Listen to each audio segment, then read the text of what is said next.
present episode 22 in the Green Valley Line, the story of a backcountry railroad in the early years of the 20th century. In our last episode, we told of Bill Reed's strenuous efforts to raise $70,000. Although the railroad is making money, the bankers refuse to help. Bill tries to raise money on the Fortuna mine, but the former purchasers have lost interest. Suddenly, out of a blue sky comes a wild opportunity. A message comes from the C.K.&W. offering money up to $100,000 to secure control of the Green Valley. Bill sees a desperate chance to use opposition money to meet the mortgage. All's fair in a war between railroad corporations, and Bill is now waiting tensely to see how this latest idea will work. In the meantime, out on the East End, Spider McGee is having a tough time breaking in a new fireman. The 1290, with 45 cars of perishable freight, is waiting at Dexter Siding for the westbound passenger. Silas R. Porter, the new fireman, is learning about engines from the eloquent Mr. McGee. Tell you right now, mister, I'm having a good time on this here run. Yes, sirree. Always did figure I'd like to be firing a real engine. So you're having a good time, eh? Well, ain't that nice? Sure is, mister. Say, there's a whole lot of contraptions on this here engine I ain't familiar with. That's so. Gosh and Maria, we sure come around them curves a sailing, didn't we? Pretty nigh fell off a couple of times. Yes, sir. No, you don't tell me. Well, maybe I'd better slow down so he'll be more comfortable. Ah, shucks, that's nothing. Don't you get to worry none about me. Tut, burn it, I can ride her. Well, I'll say this for you, Rube. You sure can handle that shovel, even if you didn't learn on a wood burner. Say, mister, there's nothing to it. Firing this here new engines. Why, if you had to keep up steam on a logging road, you'd know you was firing, I'll tell you. Well, I guess you would at that, Rube. Say, what speed did you use to get on this old Yaller Creek logging road? Well, now I reckon the old five-spot, she could step along right smart. Yeah. Yes, sir. I seen her do pretty nearly 18 mile an hour on down grade. Oh, gosh, Rube, let up, will you, before you kill me. 18 miles an hour. Say, mister, how long we gotta wait here? Seems like we ought to be getting along. Oh, he'll be pulling out pretty soon, Rube. There's number 9 whistling for the board right now. Sting it. There she comes.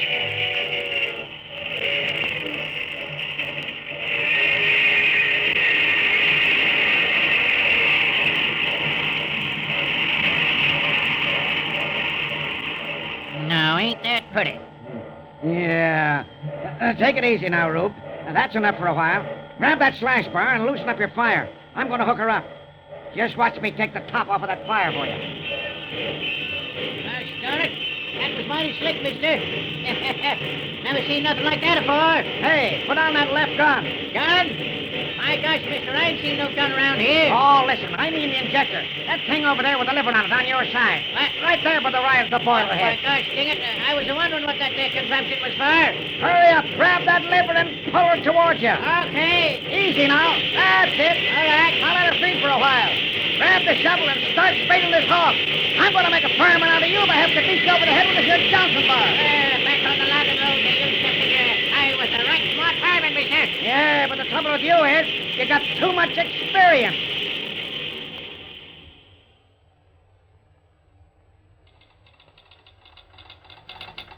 Say, Carrie, what a thing if we pull off this stunt on the old man, huh? I tell you, I don't like it. It's dangerous. Oh, there's nothing dangerous about it. Don't you understand the layout? I must say I don't. Well, listen then. This is the situation. Dad is just crazy to get control of this railroad, and... Oh, I know all that. But why should he try any extreme measures? He knows the road can't meet that mortgage payment. It's due in 10 days now. Why should he worry when he's going to win anyway? You haven't got it at all. I didn't think you were quite as dumb as that. Oh, thanks. Oh, now, don't get sore. Don't you see? Dad knows that Uncle Merrick has taken a hand in the game.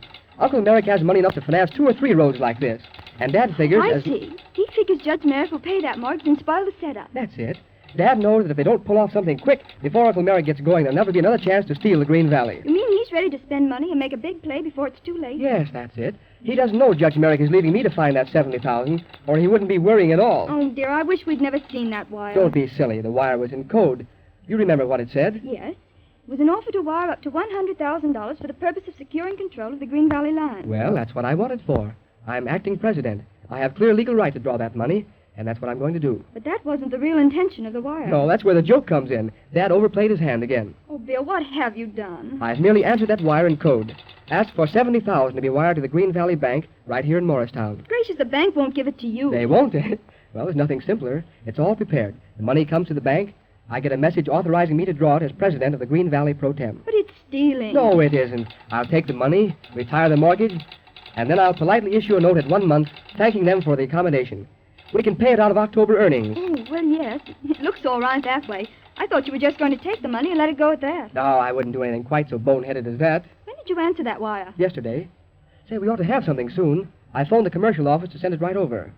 Oh, I guess that's it now. Let me have that phone. Hello? Yes. Reed speaking. What's that? A wire? Is it from New York? Oh, San Francisco. Well, all right, just a minute. What is it? I don't know. Take it down anyway. All right. All right, go ahead. Get this, Carrie. Understand Fortuna mining property on market. Sending Representative Morristown today's train. Signed, Steinecker and Brown. All right, thanks. Gosh, what do you know about that? Oh, Bill, if they want that mine, you may not have to accept the CK&W money. Maybe, but I'd like to grab that $70,000 off the old man just to teach him a lesson.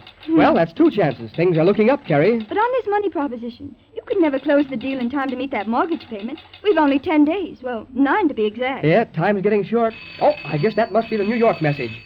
Hello. Telegram? All right, shoot. What? San Francisco again. All right, let's go.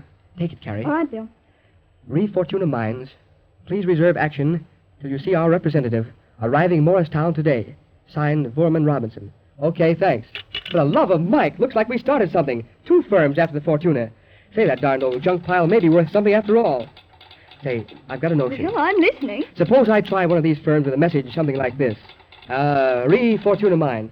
Am now in touch with other interests. Expect to close deal. Will consider cash deposit of $70,000 to hold property. How's that for an idea? Oh, well, it's not bad, but I wouldn't do it. Well, why not? Bill, you don't know a thing about that mine. It may be very valuable. If you tie up to anybody, it's going to make it bad for dealing. But what can I do? It's no good me going poking around the Fortuna mine trying to guess how much it's worth. I wouldn't know an ore shoot from a load of hay. But you must get some advice. I tell you, get a rig and drive out to Matt Stevens' place. And who's Matt Stevens? He's the mining engineer that developed the Fortuna. Oh. He's a square shooter. He'll tell you all about it. Say, that's a good idea. Is he on the phone? Sure. It's only 4 miles out. I'll phone you if that other message comes Right, in. that's just what I'll do. Gosh, there's 3 chances to raise that $70,000 already. First thing you know, we're going to be oversubscribed. Oh. All right, if anybody calls, say I'll be back around 4 o'clock. All right. Goodbye. Goodbye.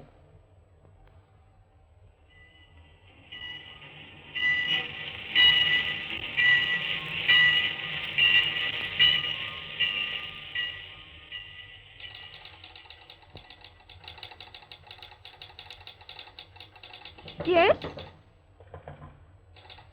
All right, I'll give it to Mr. Reed directly. Yeah. You're welcome. Oh, come in. Good afternoon. May I come in? I'm looking for my son. Oh, I think you've made a mistake. This is the superintendent's Oh, office. that's all right. My son is the superintendent, or something like that. Oh, why, you don't mean that you are Mrs. Reed, Well, Bill's of mother? course, my dear. Oh, do excuse me. I'm so sorry, Oh, Mrs. that's Reed. all right. Won't you have a seat? Thank you. And you must be Kathleen Graham. That's right. I'm awfully glad to meet you, Mrs. Reed. Your son has spoken about you. Really? Well, I've heard a good deal about you, too. My son devotes a good deal of space in his letters to telling me about you. So, well, naturally, I was a little curious. Well, I'm sorry your son is out this afternoon. He'll be back about 4:30. I'm sure he'll be surprised. Oh, he's quite used to my eccentricities. I landed in San Francisco yesterday from Yokohama. Thought I'd drop in and surprise him. How is he? Oh, he's quite well, Mrs. Reed. Rather worried about business. You know how hard it is on the Green Valley just now. My dear, I don't know a thing about it. Never could understand the railroad business. What's the trouble? Well, I don't want to bore you with railroad gossip, but it's just the usual thing. Heavy payments to meet and very little time left. Bill's worried to death. How's that husband of mine behaving? Mr. Reed, Sr.? Of Well, course, yes. it's rather difficult, you see. Oh, don't mind me, my dear. I know my husband. He's set on gobbling up this poor little railroad. And, of course, my son is very stubborn, too. Men are so funny. Yes, aren't they? It seems such a strange thing that Mr. Reed Sr. and your own son should be fighting against each other. I suppose it does. My husband is a very determined man. Opposition makes him do funny things at times. But underneath all that, he's a very generous, kind-hearted human being. Oh, I'm sure he is, and I wouldn't for the world Oh, have that's you all think that... right, my dear. Don't let's talk about it. You and I must be good friends. Oh, I certainly hope so. Of course. My son tells me you've been a great help to him. Really, I haven't done very much. You see, I used to work in the office before I went to college, so I kind of know the ropes. Will you tell me something? Why, certainly, if I can. There's something worrying you, young woman. Something serious. What is it? Oh, it's nothing. That is nothing personal. Something to do with the business? Well, yes. You see, this mortgage payment is very serious, and we have to make it out of our earnings.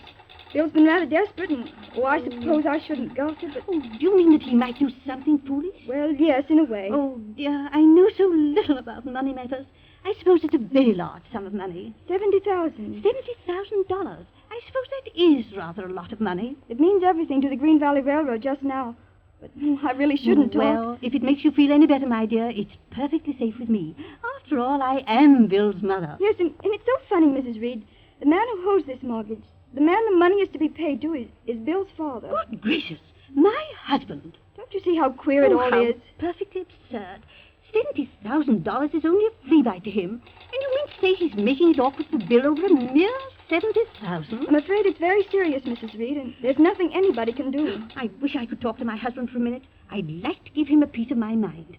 Not that it would do the slightest good. No, and Bill would resent any interference. He's doing a splendid job here, and somehow I believe he'll get that money. Oh, excuse me a minute. Certainly. Hello? Hello? What? Yes? Yes? Oh, splendid. You're coming right back. Here, wait a minute. I've got some big news for you, too. Hello? Hello?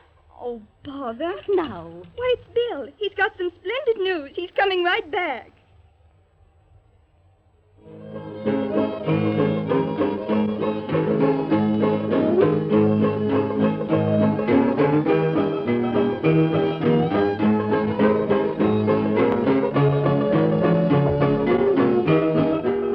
Another participant in this queer family tangle. It isn't hard to guess what side Bill's mother will be on. Watch out for episode 23 in the Green Valley Line.